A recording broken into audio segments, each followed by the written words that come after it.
오늘 우리 주시는 하나님 말씀은 사도행전 20장 말씀입니다. 사도행전 20장 1절부터 12절까지 말씀을 먼저 읽겠습니다.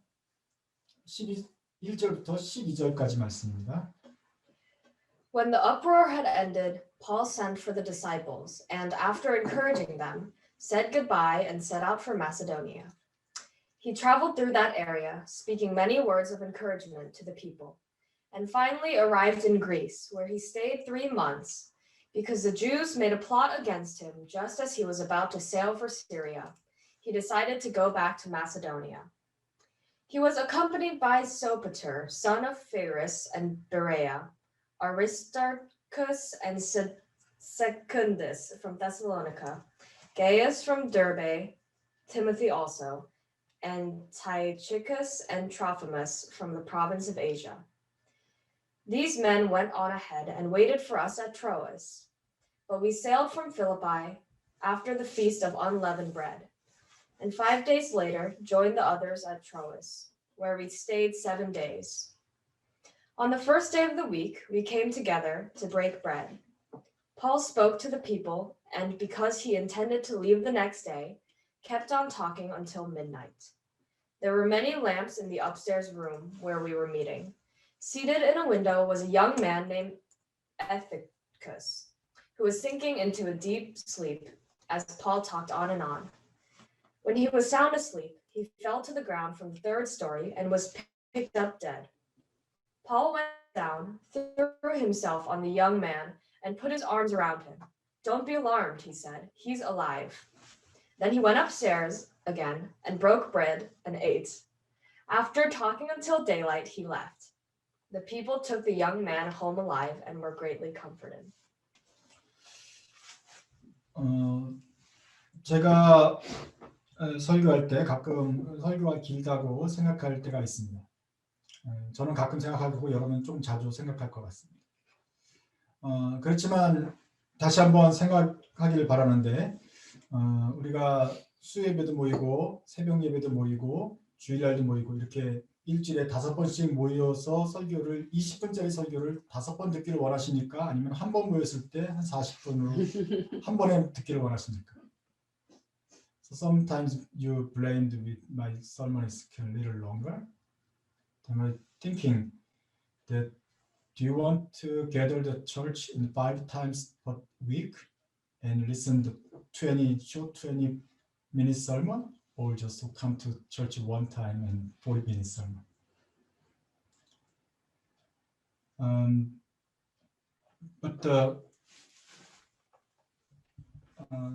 우리가 설교를 많이 듣는 것들, 그 시간이 별로 의미가 없는 것처럼 느껴질 수 있고 지나고 나면 아무런 기억도 나지 않을 때도 있지만 결국 그 분량이 성경 지식과 믿음이 쌓이는 데 큰 영향을 주는 것을 여러분 기억하셔야 됩니다.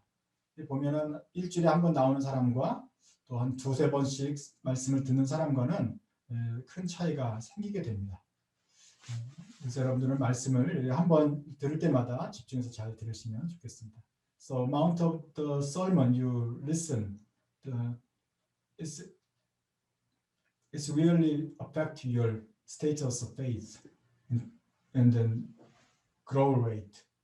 So please listen carefully and every time. But I have to confess that I regret sometimes. A decade ago, I preached a little longer on the Sundays, which was 75 minutes, 1 hour and 15 minutes. The passage was a little longer. The truth in the passage is abundant. So I can finish by that preaching in 20 minutes, but it's 75 minutes is way too much. I regret. I'm sorry. I should split the passage, but anyway, but there is a promise. I will never preach again 75 minutes again on the typical Sunday sermon. I try to keep it short, at most 45 minutes. Okay, between 20 to 45 minutes. Sometimes I probably sometimes I speak longer. My sermon is became longer because the passage was too important. 앞으로는 제가 45분 안에 설교를 끝내고 싶지만 어쩌면 그렇게 되지 않을 수도 있습니다. 만약에 하나님 말씀이 그렇게 정말로 중요한 경우에 있어서는 어쩌면 제가 그 약속을 또 깰 수도 있을지 모르겠습니다. 오늘 우리 사도 바울의 설교에서 또 그가 정말 중요한 시점에서 설교하는 것을 또 보게 될 것입니다. 한번 보면서 그 중요한 내용들이 어떤 것인지 보길 바랍니다. So today we will also see the Paul's longest sermon and the important sermon. So let's see what is the importance.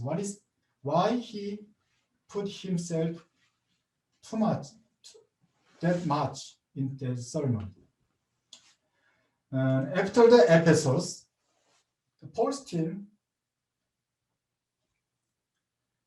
went to the Greek province, so-called Achaia. 아가야 지방으로 그리스로 넘어갑니다.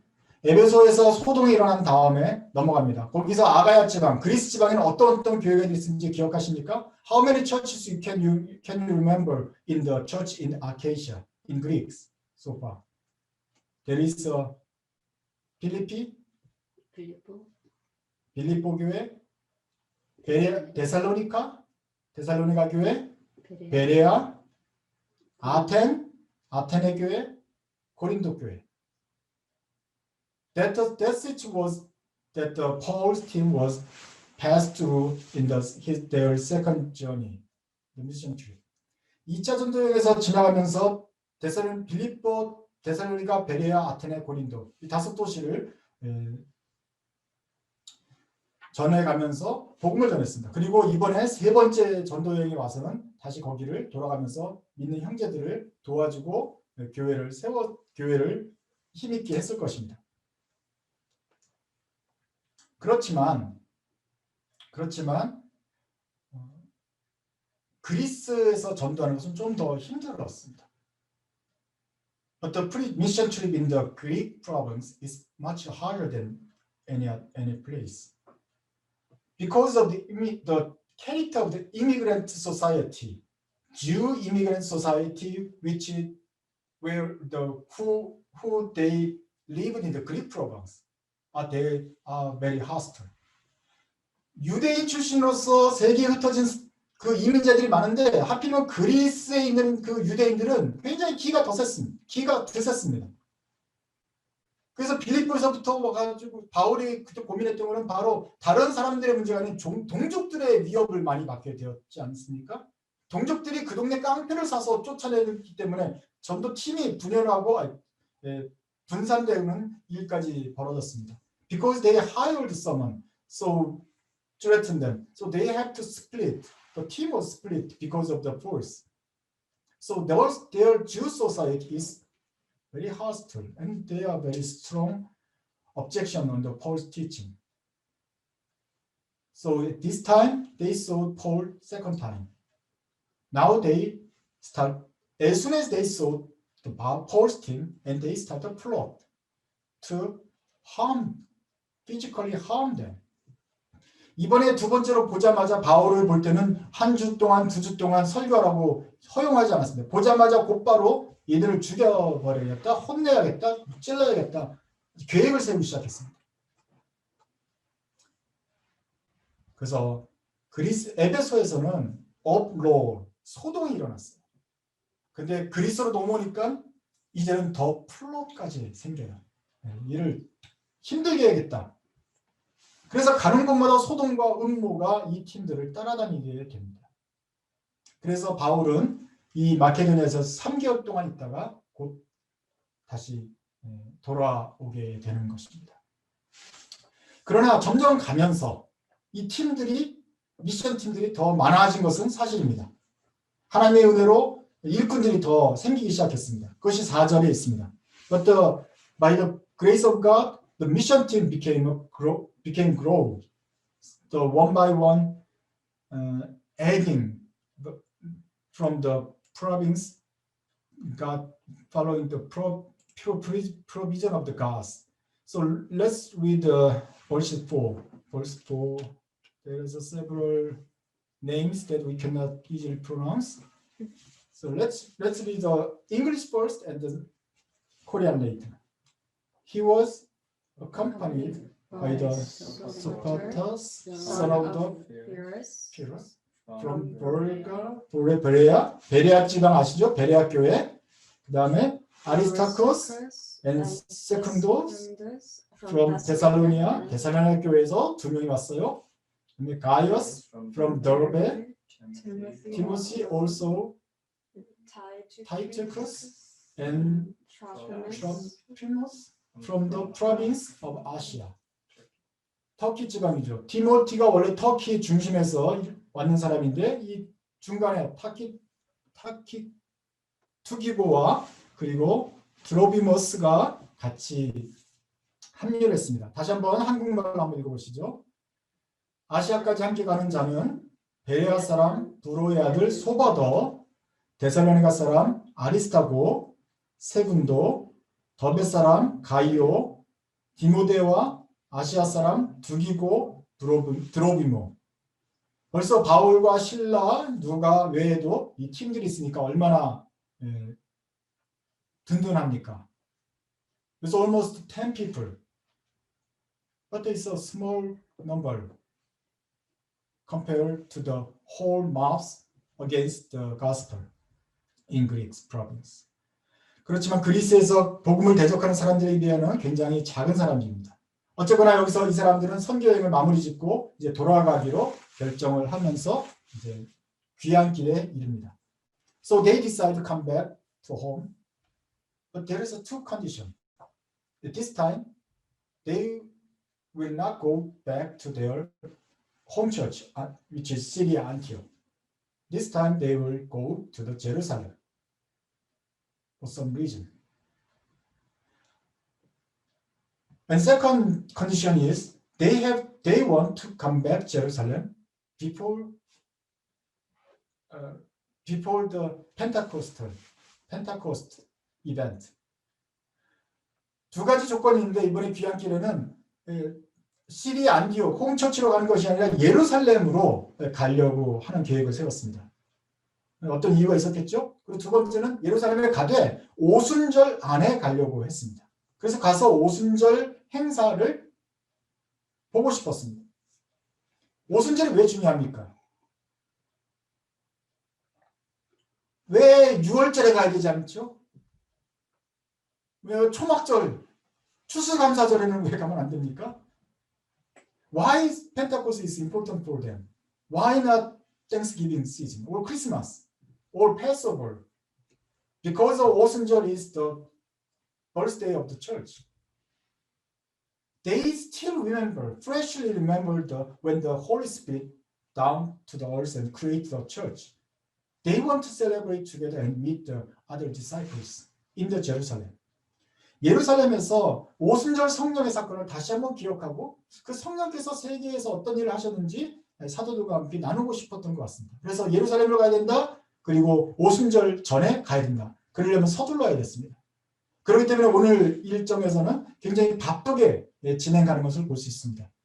So if they want to meet the certain day, they have to hurry up. So that's why we see the holiness in the whole chapter. They come back to the Turkey, which was the Troy. And Paul preached. How many hours he preached? Until the midnight. Until the middle of the night. So he preached again and talked again and share again and sermon, preaching and sharing, reading gospel, sermon, preaching, all night. He kept going and going. And Eutychus just fell asleep. He must come back church after his daily job, and then he just listened and focused, and then he felt a lot and learned a lot, and then finally he just he just fell asleep. And because of he was sat on the window seat, he just fell to the ground and he died. Everyone thinks he was dead, but fortunately he came back to life. His life, and that comfort to other people too. But the question is, why Paul preached so many hours? Not 175 minutes. He preached more than 7 hours. Why he preached it in Troy so much long?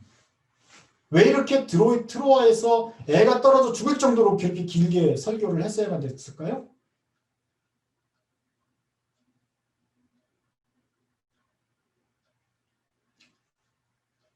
거기서 특별한 이유가 있습니다. 바울은 어쩌면 예루살렘에 가면 다시는 못 돌아올 거라고 생각을 했어요. 거기서 뭔가 큰 일이 기다리고 있다고 생각을 했어요. 분명히 알았어요. 뭔가 성령의 음성에서 이번에 가면 내가 체포당할 것이다. 이번에 가면 감옥에 갇힐 것이다. 그러니 여러분들 다시 볼 수 없을 것이다. 이번에 내가 트로이 사람들을 만나는 마지막 기회다. 내가 가지고 있는 그동안 전하지 않은 것도 다 얘기를 해주고 유언처럼 해야겠다 생각을 했습니다. Because he told by the Holy Spirit that when he come back to Jerusalem in this time, he will be arrested and locked into jail. That must be the last moment. So this is the last sermon, and he wants to pour everything over the people in Troy. Nobody complained. 아무도 긴 거에 불평하지 않고 오히려 위로를 받았습니다. 그 다음 도시는 여러분 지도를 보시면은 지금 걸어서 갈 시간이 없어요. 그래서 배를 타고 갑니다. 미들렌의 기욤 밀레도로 갑니다. There's no time to travel by walking. So they sailed alongside the coast, and that means they cannot stop by the church in Ephesus. So Paul asked Ephesus people, elders, to come to the Mileto, and he want to see them for the last time. 그래서 이번에는 미들렌의 기욤 밀레도로 배를 타고 가는 여정이기 때문에 에베소를 갈 수가 없어요. 걸어가면 시간이 안 맞아요. 그래서 밀레도에 가는 항구에 내리면서는 에베소 장로들이 와서 만나기를 미리 정관을 해가지고 만나게 됩니다. 자, 밀레도에서 에베소 장로와 만났어요. 오랜만에 3개월 만에 만난 것입니다. 에베소에도 여러 가지 어려움이 있고 그 우상들이 많이 있다고 했어요. 사도 바울은 여기서 무엇을 설교했을까요? So in the last meeting with the Ephesus elders in Miletus for the last time, what Paul preaching with them. 자, 13절부터 예수님 다시 한번 읽어보세요. We went on ahead to the ship and sailed for Assos, where we were going to take Paul abroad. He had made this arrangement because he was going there on foot. When he met us at Assos, we took him aboard and went on to Mytilene. The next day, we set sail from there and arrived at Chios. The day after that, we crossed over from Samos, and on the following day arrived at Miletus. Paul had decided to sail past Ephesus to avoid spending time in the province of Asia, for he was in a hurry to reach Jerusalem, if possible, by the day of Pentecost. From Miletus, Paul sent to Ephesus for the elders of the church. When they arrived, he said to them, "You know how I lived the whole time I was with you. From the day I came into the province of Asia, I served the Lord with great humility and with tears, although I was severely tested by the plots of the Jews. You know that I have not hesitated to preach anything that would be helpful to you, but have taught you publicly and from house to house. I have declared to both Jews and Greeks that they must turn to God in repentance and have faith in our Lord Jesus.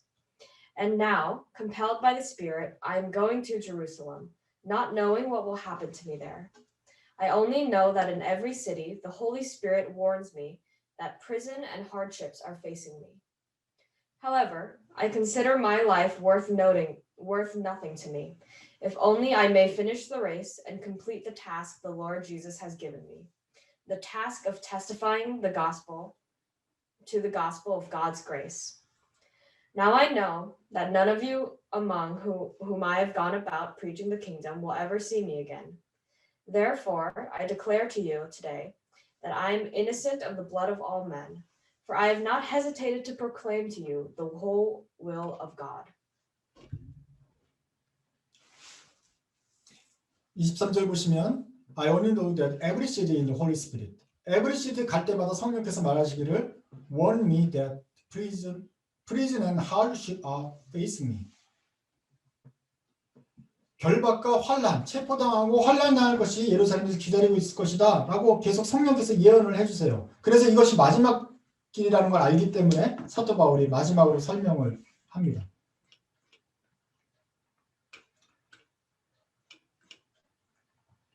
우리가 사도 바울의 설교를 많이 들었지만 이번에 20장에서 에베소 교회 장로들에게 대한 설교는 그냥 복음을 전하는 설교가 아니라 교회 지도자들을 위한 설교입니다. So we have been opportunity to saw the Paul's preaching several times, but this time in chapter 12, 20 is sermon for the church leaders. The first half of the preaching, which we read now, is how Paul pastored at Ephesus, how he sincerely served God and pastored among the hardships. It is not to boast himself. It is just to remind that as Paul did, ask that elders do their pasture. 설교의 절반은 바울이 자기가 어떻게 목회했는지, 어려움 속에서 진실되게 목회했는지 말하고 있습니다. 눈물과 기도로 휴밀레이트 겸손이라 말했지만 아주 비처참한 그 비참함을 당하면서 눈물 가운데서 목회를 했던 그런 경험을 설명을 합니다. 이렇게 말하는 것은 자기가 얼마나 수고했는지 자랑하려고 하는 것이 아니겠죠? 이처럼 장로님들도 바울처럼 성도를 돌봐야 된다. 마지막 유언처럼 이렇게 말을 하고 있습니다.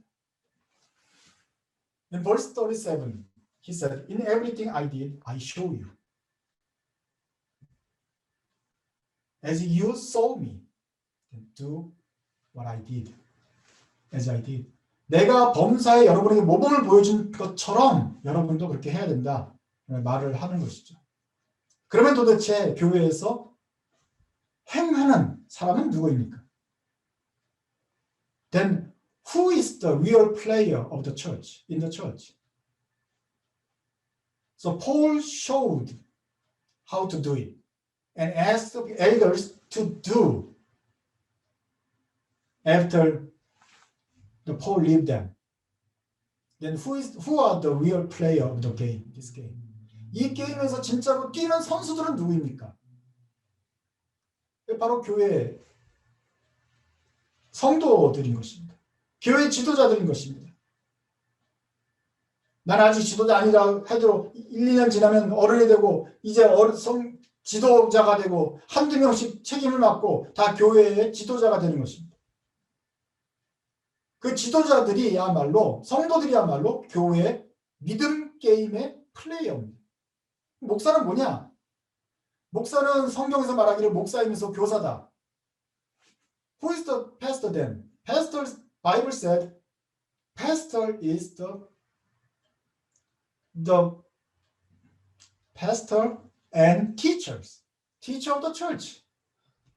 In other words, I am the coach of this team. 성도들의 팀을 가르쳐주고 도와주고 같이 뛰면서 연습하는 코치다. 그럼 선수가 누구냐? 선수는 바로 여러분이다. Then team players are you. Every person is the player. The 목사, pastor is just a coach. This is not my game. It's your game, your town. This is your job, your calling. So then you have to follow my model, Jesus model, Paul's model, and do what you saw. 여러분이 지금까지 본 대로 여러분의 지방, 여러분의 콜링, 여러분의 소명과 여러분의 삶 가운데서 이 선수 생활을 하셔야 됩니다. 많은 사람들이 이런 생각을 합니다. 목사가 다 떠먹여줘야지. 성경 말씀 어려우니까 이걸 갈아서 베이비 푸드로 만들어가지고 소화를 다 시켜가지고 아예 아밀레제까지 묻혀가지고 줘야 된다고 생각합니다. 내 영적인 문제, 심리적인 문제, 내 삶의 문제까지 다 교회가 해결해 주길 바라고 있습니다. 그것은 교회에서 목사에게 영적인 베이비시팅을 부탁하는 거랑 마찬가지입니다. 언제까지 간단하기로 머물러 있을 것입니까? 많은 사람들이 many people expect the church as like a spiritual babysitter. They want to grind the whole hard sayings of Jesus Christ and then grind and digest themselves and then put like the baby formula style. But we do not expect the babysitting at church anymore. Bible clearly said every person, each person will grow and raise up, become a leader of the church of God. And they will become a past shepherd of the church flocks. And they will depend and they will guard up to the church. 그래서 각 사람들이 성장해서 교회의 리더가 될 뿐만 아니라 목자가 되어서 교회를 지켜야 한다고 말하고 있습니다. 개혁교회에서는 특히 CRC 전통에서는 칼빈 이후로 목사가 신방을 하지 않습니다. 신방은 교회들 집집마다 방문하고 격려해주고 하는 일은 그걸 신방이라고 말하는데 비지팅이라고 말을 하죠. 그렇지만 이 비지팅을 목사도 할 수 있고 병든 사람을 찾아가고 격려하는 것도 해야 되지만 이 주 일은 장로의 일입니다.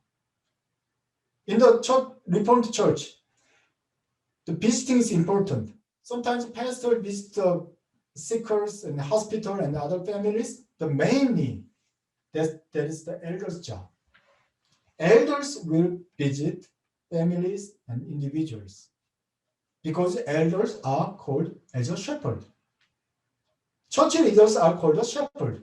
장로야말로 교회를 돌보는 목자로 부르심을 받았기 때문에 장로의 일이 바로 신방인 것입니다. 이것은 모든 지도자의 교회에서 있는 지도자와 어른들의 일인 것이죠. 서로를 돌보고 세우고 교육하는 것, 교회를 섬기는 것은 바로 여러분들의 일이다. 그럼 슛을 해가지고 골을 넣는 것은 바로 여러분의 몫인 것입니다. 그럼 목사는 뭐 하는 것이냐? 가끔 와가지고 코치한테 와서 어떻게 하면 이 폼을 좀 교정할 수 없는지, 내가 어떻게 하면 이 스피드가 더 날 수 있는지 좀 가이드가 없을까요? 그러면 내가 한 가지만 딱 고쳐주면 갑자기 스피드가 쫙 생기고 막 골대를 안으로 들어오게 하고 좀 그런 면에서 좀 어깨를 근육을 연습하라든지 이런 가이드를 줄 수 있는 것이 바로 코치의 일이죠. 그렇게 하면서 함께 지어져 가는데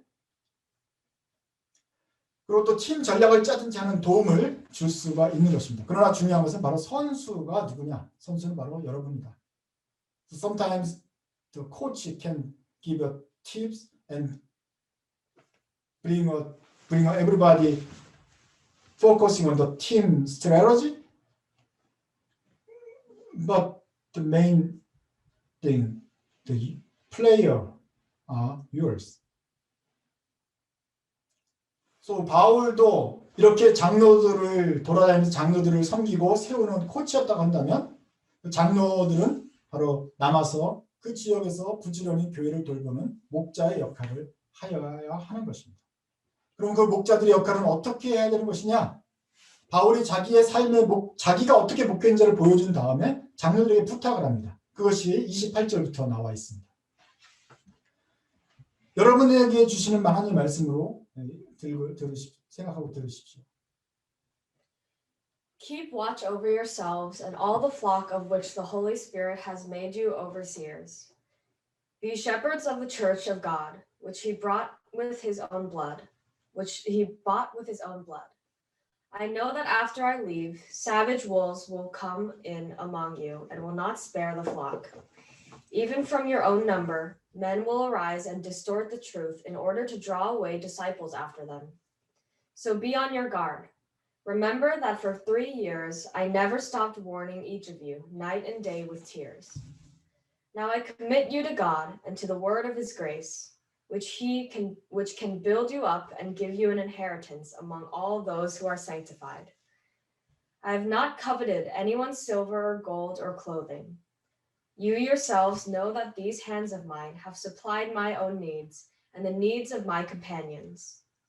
In everything I did, I showed you that by this kind of hard work, we must help the weak, remembering the words the Lord Jesus himself said, "It is more blessed to give than to receive." When he had said this, he knelt down with all of them and prayed. They all wept as they embraced him and kissed him. What grieved them most was his statement that they would never see his face again. Then they accompanied him to the ship. 다시는 보지 못할 걸로 생각을 했습니다. 그리고 그 당시에 지역의 거리상 굉장히 다시 보는 것도 힘들겠죠.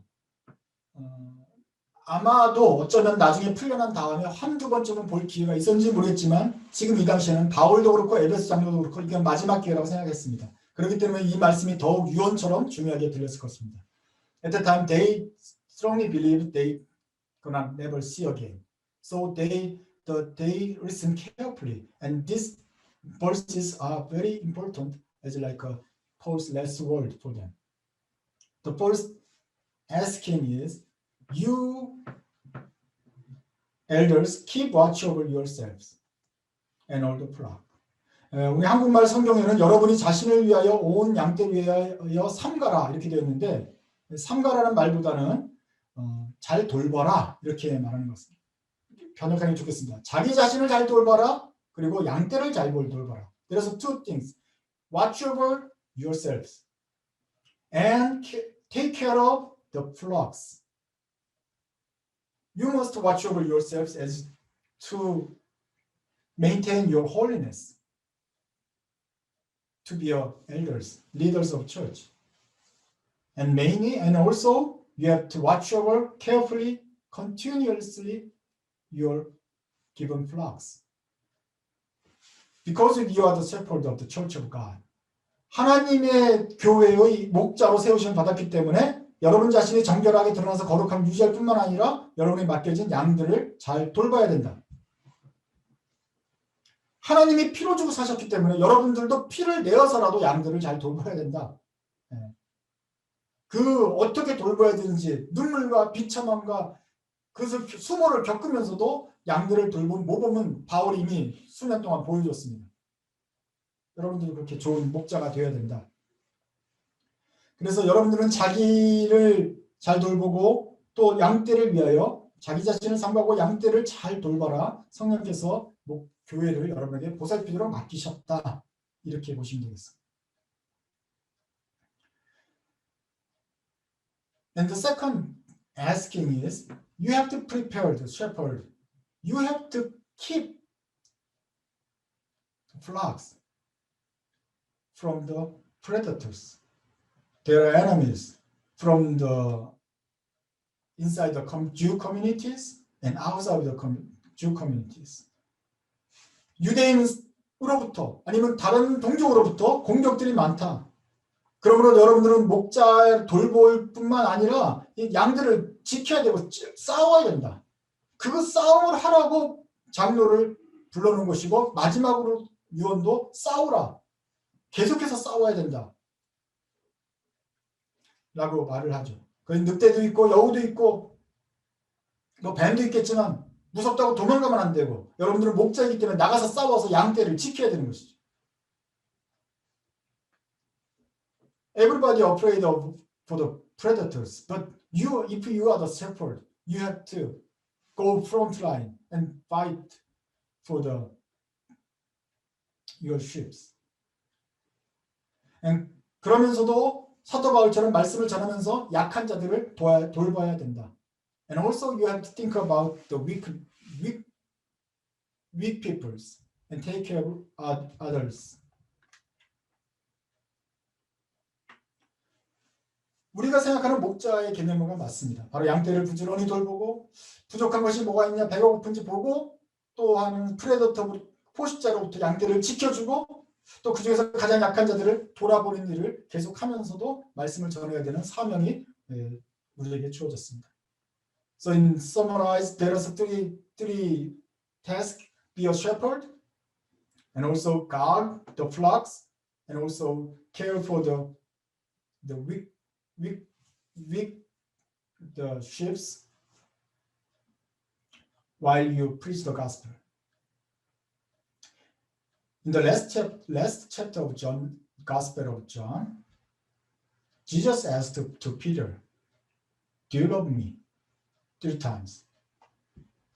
And after Peter answered to him, then Jesus ordered him 3 times the same thing. Feed my flock.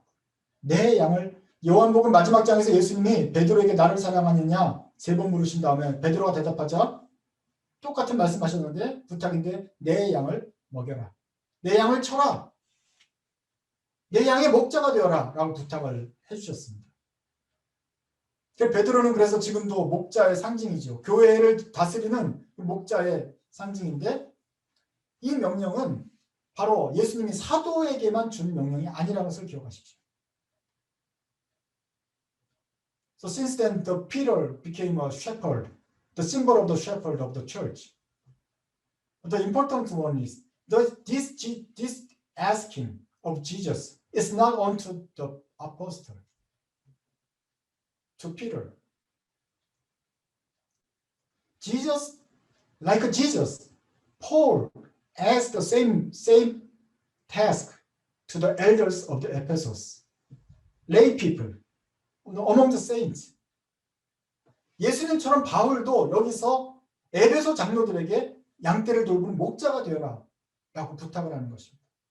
그러니 이것은 목자가 되는 것은 베드로만 해야 되고 목사님만 해야 되는 것이 아니고 그 부탁을 받은 모든 사람들이 목자가 되어서 교회를 지키고 양떼를 돌보고 적과 싸우고 약한 사람들을 돌아보는 일들을 해야 되는 것입니다. 나는 아직 아무것도 없어요. 나는 아직 지도자가 아니에요. 해도 하나님이 하나 둘씩 여러분에게 책임을 맡기고 여러분에게 부탁을 하실 것입니다. 엄마가 없는 동안에 도윤이를 새겨라. 잘 봐야 된다. 일단 네가 하나를 잘 보면 돌보면 나중에 뭐 친구도 주고 더 많은 일들을 너에게 맡길 거 아니겠느냐 하면서 하나씩 여러분의 책임감과 맡아야 될 플락들, 무리들을 주실 것입니다. 그러면 여러분들이 그 안에서 지도자인 것입니다. 또한 우리는 우리 주변에 가까운 사람, 내가 아는 사람, 우리 교회 사람, 또 내가 돌봐야 될 사람들, 우리 부서의 목자가 됩니다. 자기 자신이 흠없는 사람으로 엘더처럼 드러날 뿐만 아니라 우리 목자 가족들의 어려움이 없는지 부지런히 돌아보아야 될 것입니다. So it is your calling. Even though you are you have a small flock, but you have a flock. In your classroom, in your relationship boundaries, there are people who need your cares. Then that's your calling. If you think that this is your calling and you have your task, be a good shepherd. 그러면 좋은 목자가 되십시오. 자기 것만 몰두해가지고 자기만 생각하는 것이 아니라 다른 사람들을 위해서 자기 자신을 거룩하게 만들고 모범이 되기 위하여 만들고 부지런히 다른 사람을 찾아보십시오. Because of them, they saw you, they watch over you. Be holy. Maintain your holiness. And also, at the same time, look carefully their needs. 예수님께서 우리에게 목자가 되라고 부르셨습니다. 먼저 자신을 돌아보시고 거룩하게 하고 여러분에게 맡겨진 양무리와 이웃들의 필요를 잘 돌보아서 건강하게 자라도록 돌보아 주십시오. 이것이 여러분을 향한 주님의 부탁입니다. 바울이 에베소 교회에게 마지막으로 말하던 말이 목자가 되라는 말인 것처럼, 이 말이 그렇게 중요한 것처럼 주님도 마지막으로 베드로에게 목자가 되라고 부탁한 것처럼 오늘 저도 여러분 부탁합니다. 여러분들은 하나님 나라의 교회의 목자가 되어서 서로서로를 돌보십시오. As Jesus told Peter last time, as Paul told to the elders of Ephesus for the last time, be shepherd. You are the shepherd. You are called to be a shepherd for others. 이것이 바로 우리 교회에 있는 선수로서 일하는 성도 여러분들의 사명인 것입니다. 여러분들은 목자인 사명을 잘 감당하시기 바랍니다. I hope you may undertake your important task as a shepherd. Then he will give a reward when he sees you again. 여러분을 다시 만나게 될 때 주님께서 잘했다고 칭찬하실 것입니다.